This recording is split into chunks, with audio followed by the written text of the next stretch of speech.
Ya insistimos en la definición.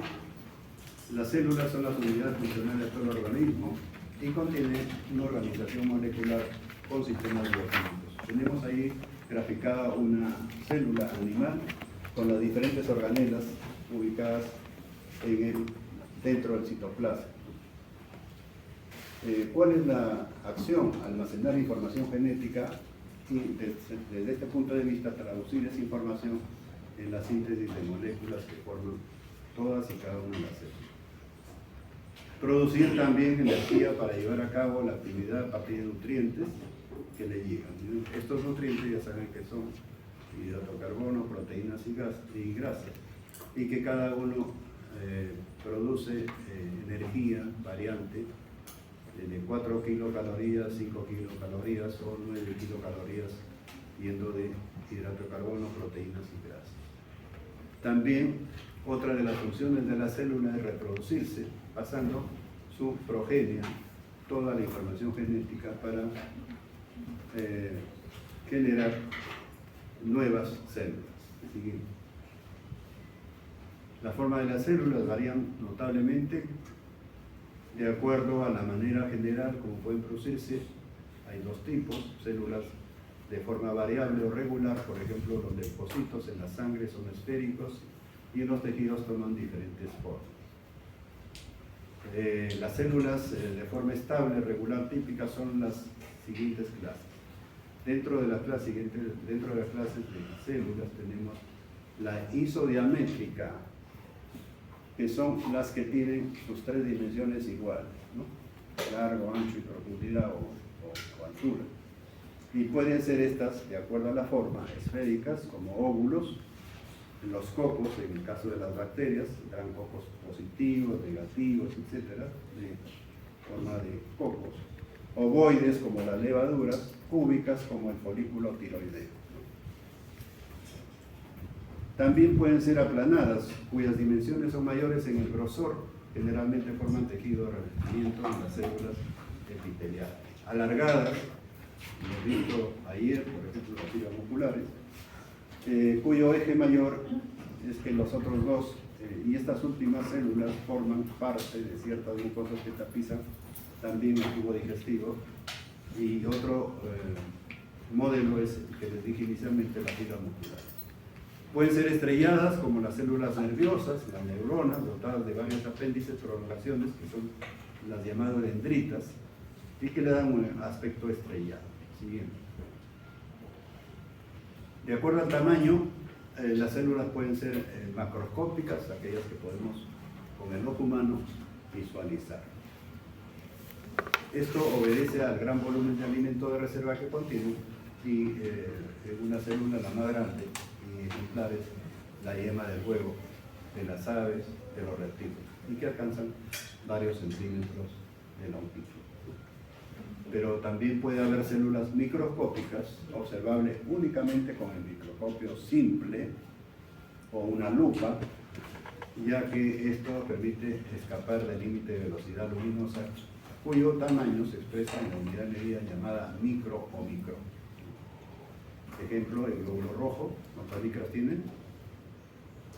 7 micras, el glóbulo blanco, 9 a 12, etc. Eso ya lo saben ustedes. Una ameba puede ser también microscópica. Y las células ultramicroscópicas son mucho más pequeñas y sumamente pequeñas, observables únicamente con el microscopio electrónico, o sea, un aumento un poco mayor en miles al microscopio, ¿no? Y esta unidad medida se llama milimicrón o MU, que es la millonésima parte de 1 milímetro o la milésima parte de una micra. Siguiente. Acá tenemos los ejemplos de los tipos de células. Tienen un espermatozoide. ¿Qué tipo de célula será? Tiene una fibra muscular, un glóbulo rojo, una levadura, etc. Siguiente. Y la célula estrellada en la segunda medida. En cuanto a la estructura celular eucariótica animal, tenemos la envoltura celular del glucocáliz, ya lo dijimos, es una zona glucídica. La membrana de protozoos, como el ejemplo, animales compuestas principalmente de cadenas cortas de azúcares, o sea, los oligosacáridos, y de cadenas pépticas cortas. La función del glucocáliz como estructura celular ha sido estudiada en las células animales, en las que se ha demostrado su participación en la proporción de carga eléctrica relativa a cada célula que posee. También la adhesión entre células para la conformación de tejidos. Y por último, sirve para el reconocimiento celular durante las reacciones inmunitarias. Esta es una parte importante del glucocáliz. En este caso, constituyen los elementos moleculares de histocompatibilidad que van a ver cuando lleven fisiología del sistema hematológico.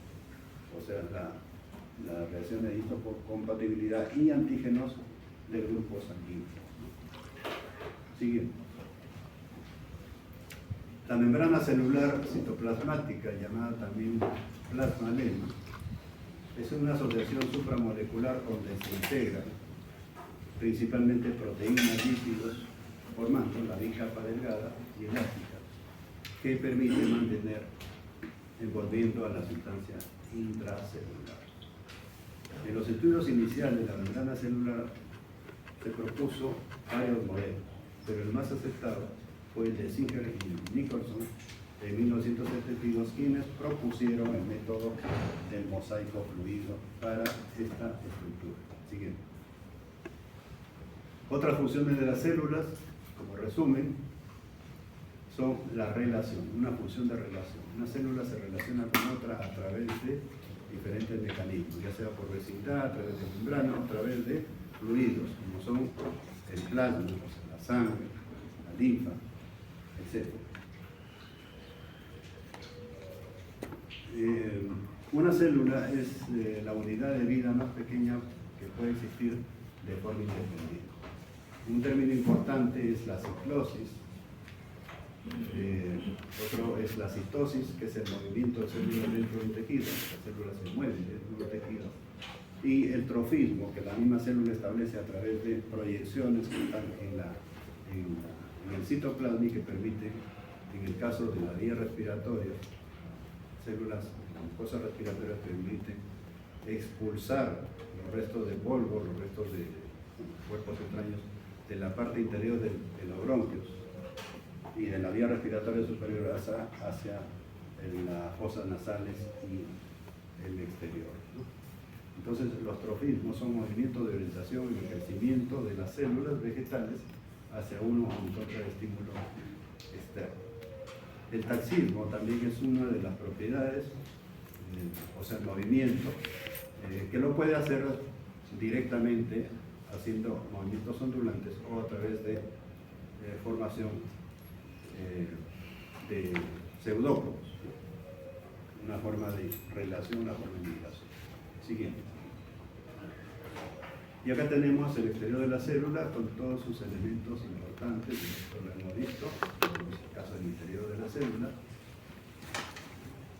en la que podemos apreciar fundamentalmente las glicoproteínas, las proteínas y los filamentos, proteína integral, etc. Siguiente.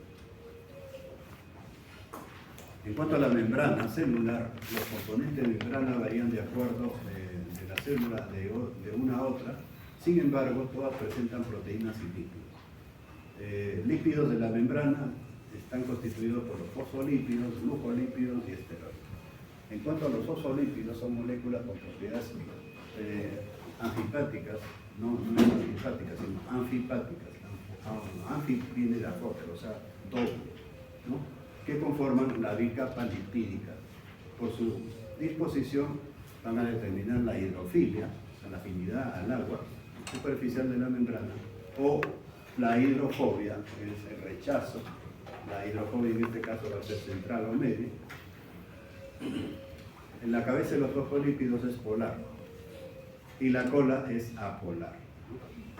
Entonces, cuando dice la cabeza es polar, quiere decir que acepta un polo, ya sea negativo o positivo, y se relaciona con el polo contrario, ¿no? Se repelen o se juntan, dependiendo de si es polo opuesto o el mismo polo. En cambio, la cola puede recibir cualquiera de los polos. Los ácidos grasos de los fosfolípidos son generalmente insaturados, por lo que se incrementa la fluidez. Y en cuanto a los glucolípidos, son moléculas ahí está mal, por ejemplo, antihepáticas, que conforman la bicapa lipídica junto con los fosfolípidos. Y los esteroides son moléculas también antihepáticas, como el colesterol, que le otorgan una estabilidad frente a los cambios de temperatura de la sangre. Es importante recordar, ya que nuestra corteza suprarrenal es productora de estos esteroides. Siguiente. En cuanto a las proteínas de membrana, pueden ser integrales o intrínsecas, son proteínas que se insertan en la membrana y presentan dominios apolares, las que se unen con la cola de fosfolípidos, y tenemos los dominios polares que muchas veces sobresalen de la bicapa fosfolipídica. Estas proteínas van a tener orientación asimétrica, de tal forma que el extremo amino terminal, o sea, el positivo, de acuerdo a la polaridad, está en la monocapa externa, y el extremo carboxilo terminal o negativo está en la monocapa interna. Estas funciones, como canales iónicos, permiten también ser elementos transportadores.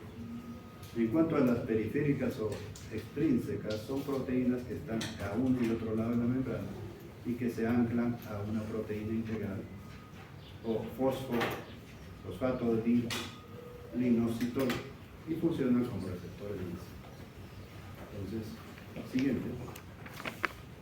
Tenemos los diferentes, la presentación gráfica de la bicapa lipídica. Siguiente. En cuanto a las propiedades generales de la membrana, ¿para qué sirve una membrana? Primero, la membrana es fluida, pues las proteínas se hallan hidratadas y pueden movilizarse lateralmente. Esta fluidez va a estar determinada por la presencia de ácidos grasos insaturados y los esteroides. La cara externa presenta glúcidos asociados a lípidos y proteínas. Tenemos en ellos entonces los glucolípidos y las glucoproteínas, que a diferencia de la cara interna, carece de glúcidos. Esta disposición de las proteínas es diferente hacia ambas caras, por lo cual se dice que la membrana es asimétrica y adquiere configuración de un mosaico. La propuesta de los autores que mencionamos al inicio. La membrana es semipermeable, es decir, presenta permeabilidad selectiva y controla el ingreso y salida de las moléculas. En cuanto a las funciones de la membrana celular, adicionales a las que hemos mencionado, está la compartamentalización.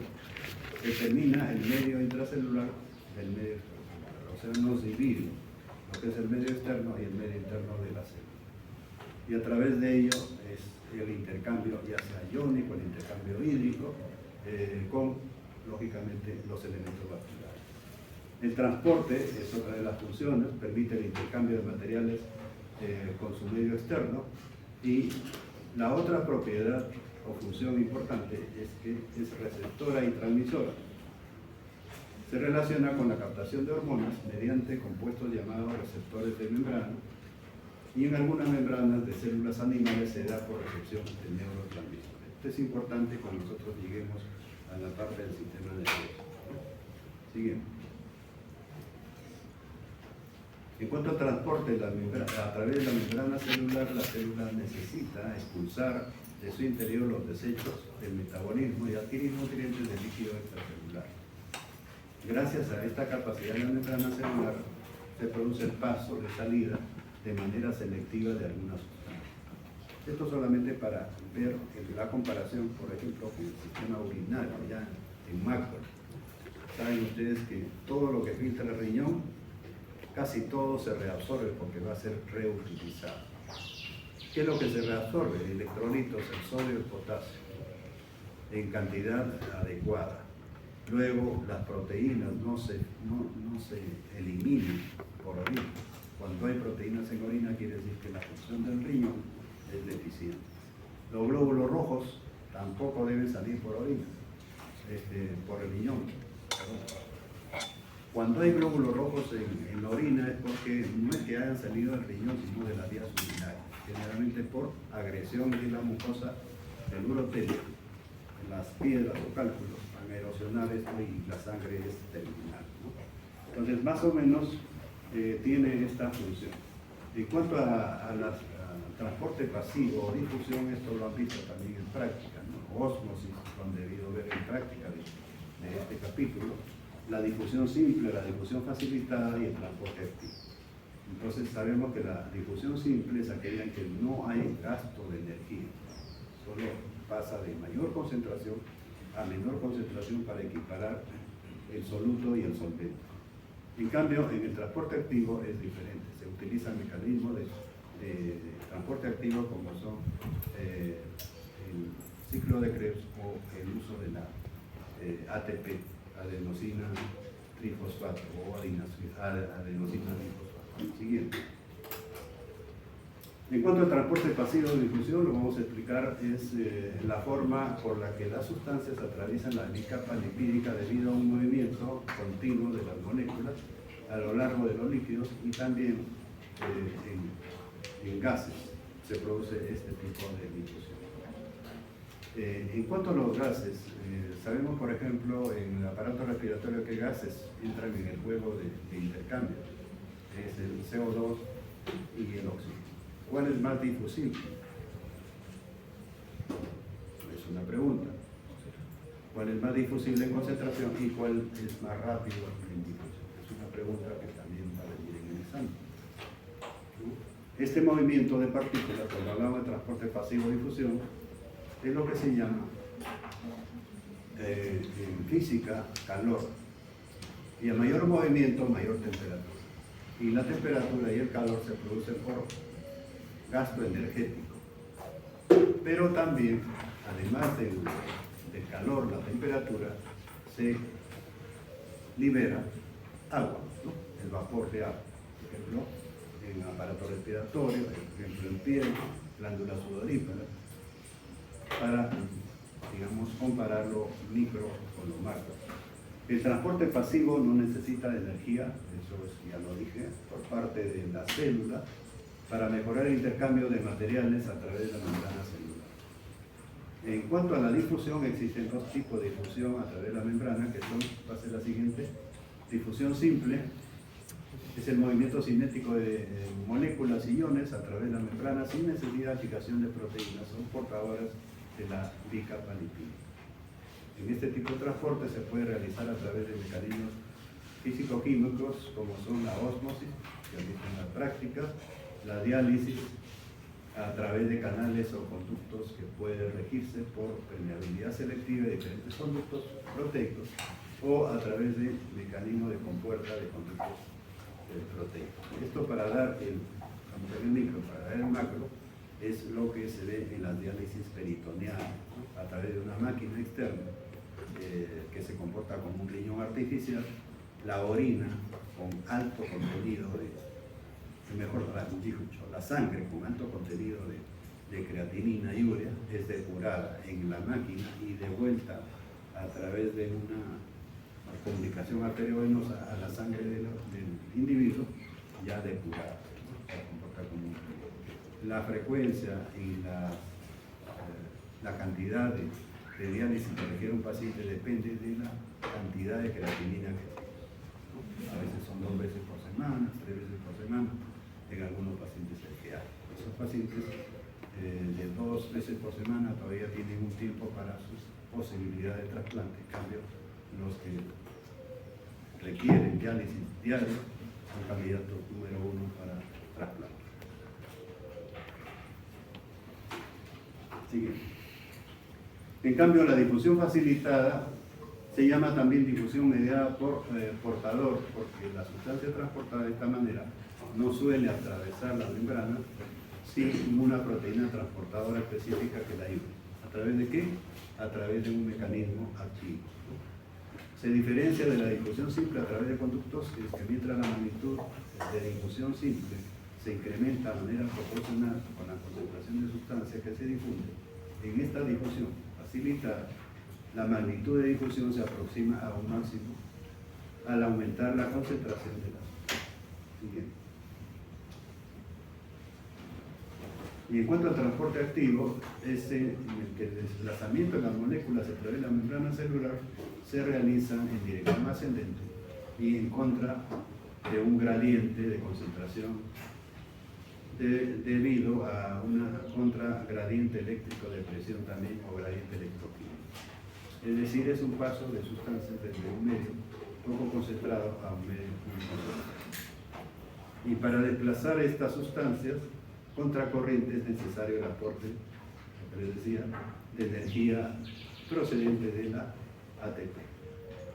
Por último, las proteínas portadoras del transporte activo poseen actividad ATPase, que significa que puede escindir el ATP para formar ADP o AMP con liberación de energía en esta reacción y enlaces de fosfato de alta energía.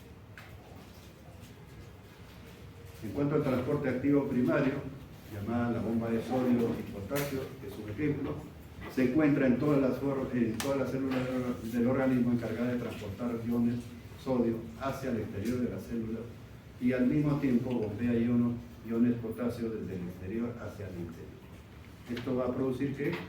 Va a producir una diferencia de concentración de sodio y potasio a través de la membrana celular, generando lo que nos interesa es un potencial eléctrico negativo de la célula muy importante para dar el impulso nervioso. El transporte activo secundario o contracorriente es el transporte de sustancias muy concentradas en el interior de una célula como aminoácidos y glucosa, cuya energía requerida para el transporte deriva de la gradiente concentración de los iones de sodio de la membrana celular. En cuanto al calcio, la bomba de calcio es una proteína de la membrana celular con todas las células eucariotas. Su función consiste en transportar el calcio iónico, Ca2, hacia el exterior de la célula gracias a la energía proporcionada por hidrólisis del ATP, con la finalidad de mantener la baja concentración de calcio en el citoplasma, que es unas 10.000 veces menos que el del medio externo, necesaria para el normal funcionamiento celular. Nos vamos a lo macro. ¿Qué pasa con el calcio elevado en sangre? El calcio elevado en sangre se produce generalmente por la hiperfunción de la hormona paratiroidea. Entonces, el calcio, para ser utilizado en el hueso, reabsorbe los tejidos que tienen calcio hacia la sangre y aumenta el nivel renal de sangre en cuanto al calcio. Por lo tanto, el riñón no puede manejar el exceso de calcio y el calcio sale por el riñón. Una de las causas fundamentales por las cuales el paciente presenta litiasis de vías urinarias. Y eso es lo primero que debe hacer el urólogo cuando el paciente tiene, calcio en orina, sale de calcio, o hay cálculos. Descartar, lo primero es descartar si hay o no una alteración de la hormona paratiroidea. ¿Cuál es la primera alteración? Es el adenoma paratiroideo, que ocasiona el hiperparatiroidismo. Y el urólogo continuará después clasificando los cálculos, sobre todo de ácido úrico, cálculos oxálicos o cálculos de calcio. Se sabe que la variación de concentración intracelular del calcio, segundo mensajero, se produce como respuesta a diversos estímulos que están involucradas en procesos como la contracción muscular, la expresión genética, la diferenciación celular, la secreción y varias de las funciones de las neuronas. Importante recordar para todo el curso de fisiología que el calcio tiene un montón de denominaciones, creo que son como 500, de las cuales hasta 5 les puedo decir ahorita. El calcio es un mediador químico, el calcio es un ion importante en la activación celular. El calcio también es un factor de coagulación, recuerdo. El calcio es un mediador químico, el calcio lo consideran también un hormona. Entonces, este calcio es importante para la economía. Siguiente. Cuando se realiza el transporte de macromoléculas o partículas, lógicamente un poquito más grandes que microscópicas, partículas grandes introducen o expulsan de la célula por mecanismos. Los mecanismos de expulsión son la exocitosis, que es la excreción de macromoléculas como la insulina a través de la fusión de vesículas con las membranas celulares. Aquí estamos hablando de un transportador. Y la endocitosis, que es la ingestión de macromoléculas con la formación en el interior de la célula de vesículas procedentes de membrana plasmática. Estas diferentes tipos de endocitosis, como la pinocitosis o fagocitosis, son las que ustedes conocen a través de proyecciones del citoplasma y el englobamiento de sí misma para imbuir a los agentes externos. Pero en este caso, para ingresar al interior a los elementos iónicos. Acá tenemos un esquema de endocitosis. Al primer sector, la fagocitosis, en la que las proyecciones de citoplasma imbuyen, en este caso, a la partícula sólida y lo ingresan al citoplasma. En el caso de pinocitosis, son más que proyecciones hacia afuera, hacia adentro. Se invagina el citoplasma y las partículas ingresan en el espacio y lo transportan al interior de la célula. Y los receptores, mediante endocitosis, esos receptores tienen que tener prácticamente así como una puerta que tiene una llave, un candado, y la llave específica para ese candado debe tener un receptor de la misma característica del agente en este caso, y solo le permite ingresar a ese que entra en el candado. Siguiente. En cuanto a la neurona A transmisora y neurona B receptora, este es el esquema, ¿no? Ya les he hablado de las reacciones que hay. La mitocondria, la pueden apreciar, la vesícula sináptica, neurotransmisores, el autorreceptor, la zona sináptica con los neurotransmisores liberados,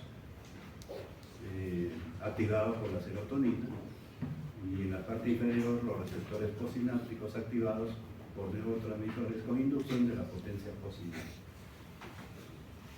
Por último tenemos el canal de calcio, la exocitosis de la vesícula y la neurotransmisión recapitulada, el mecanismo del sistema nervioso. Siguiente. Repitiendo lo mismo, la endocitosis, la exocitosis. Siguiente. Entonces, para redondear el concepto, el citoplasma es la parte fundamental de la célula, región situada entre el núcleo y la membrana celular. Es una sustancia transparente y algo viscosa y tiene un aspecto gelatinoso. Está formado sobre todo por agua y proteína. En general, el citoplasma de los eucariontes tiene los siguientes componentes. Tenemos la matriz citoplasmática, tenemos el sistema de membrana, las organelas, que son todos los elementos constitutivos del citoplasma, e inclusive. Igualmente, ya repitiendo, la matriz citoplasmática está constituida por coloide celular y citoesquelético. El coloide es viscoso, repito, porque tiene un gran número de moléculas grandes y pequeñas. Las más pequeñas son sales, es decir, de disolución acuosa, y las moléculas grandes, como proteínas, están dispersas en el líquido. Cuando hablamos de las proteínas de la matriz poseen un alto grado de asociación, lo que permite la formación de filamentos muy delgados y túbulos en todo el citoplasma, lo que constituye el esqueleto celular o citoesqueleto.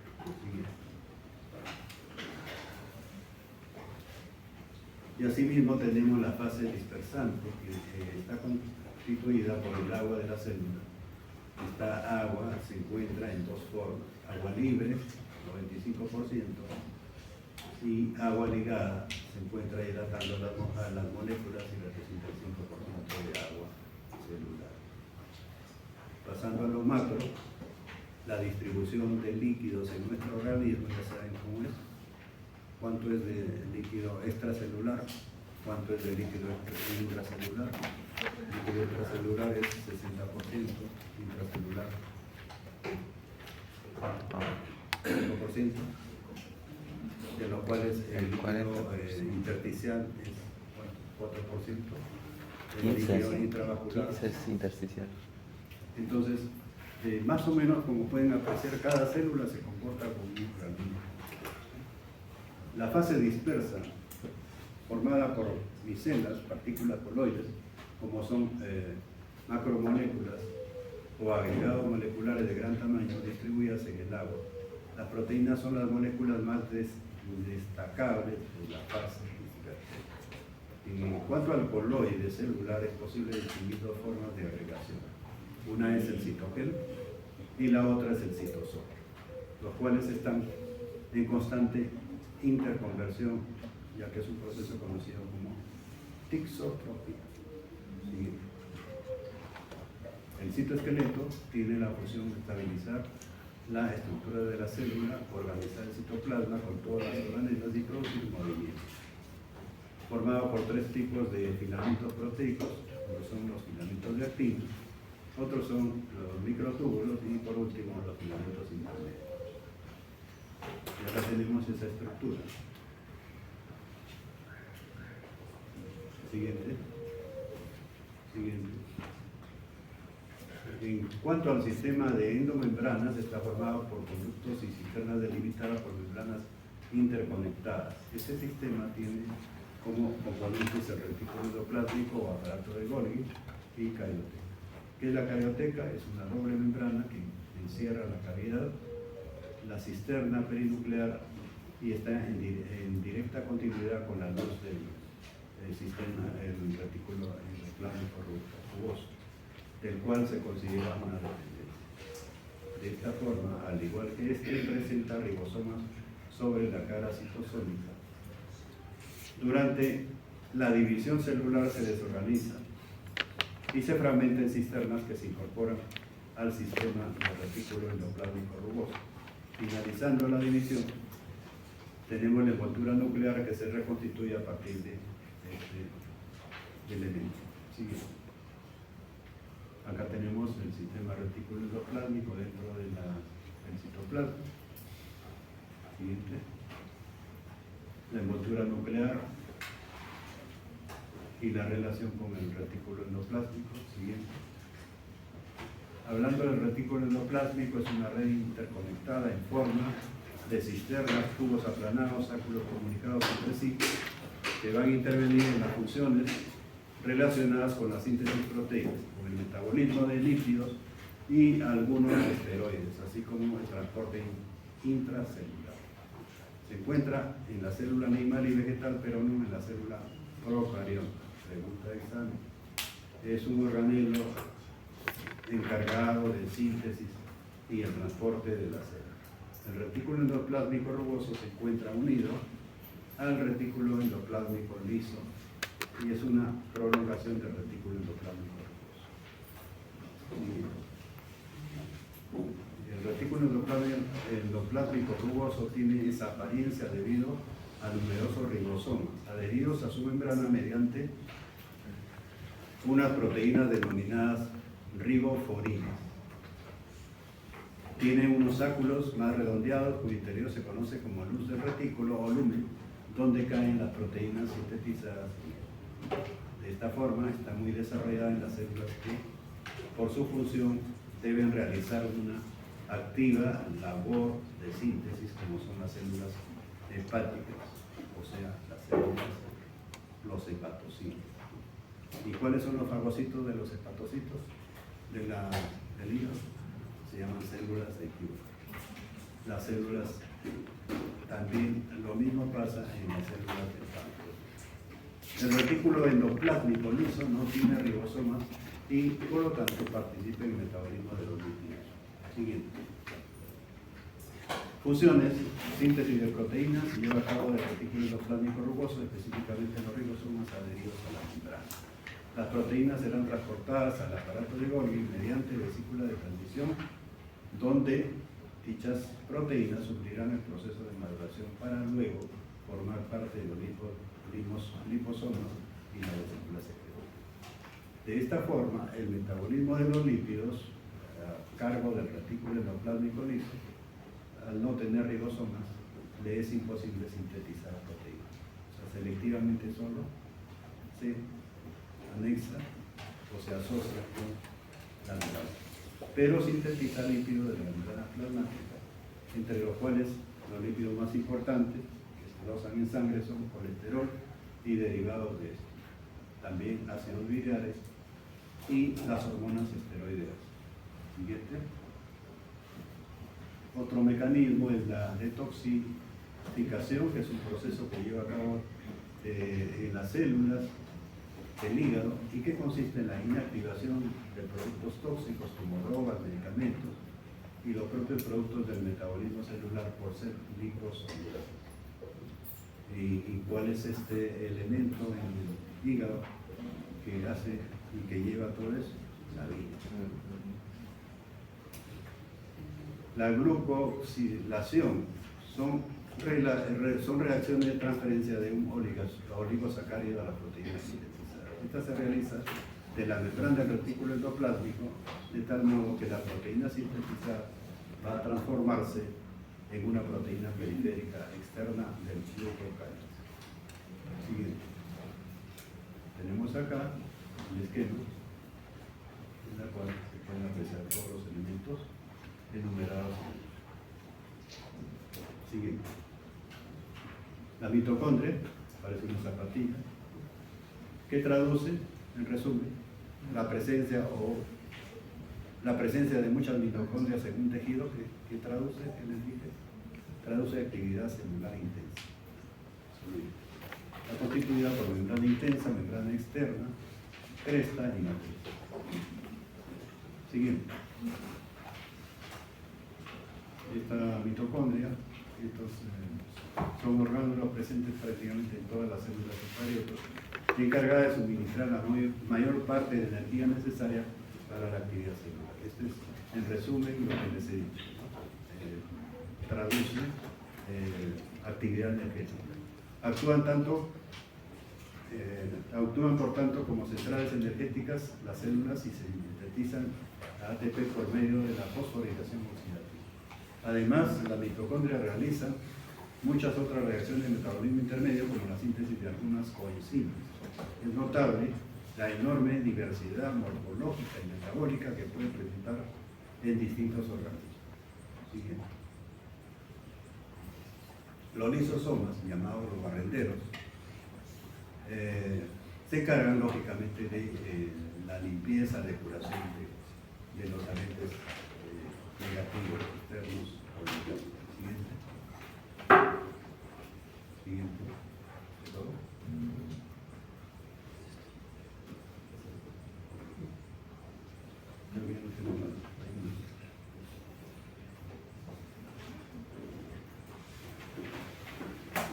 Hasta aquí.